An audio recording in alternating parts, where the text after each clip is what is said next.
Sa full sun po, kagaya nito, nag-iiwan lang usually ng 2 piraso dito. Kagaya nito, tatanggalin natin yung iba. Yan, tanggalin natin.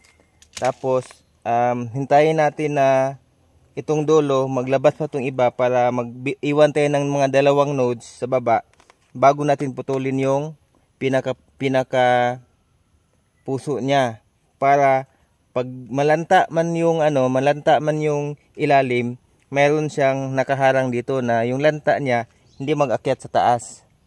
Ganun po yung purpose bakit mayroon tayong iniiwan na ganito. Pero sa malalaking plantations lang po yun. So since backyard lang naman itong tanim natin, pinapakita lang natin kung paano siya gawin para at least may idea din kayo.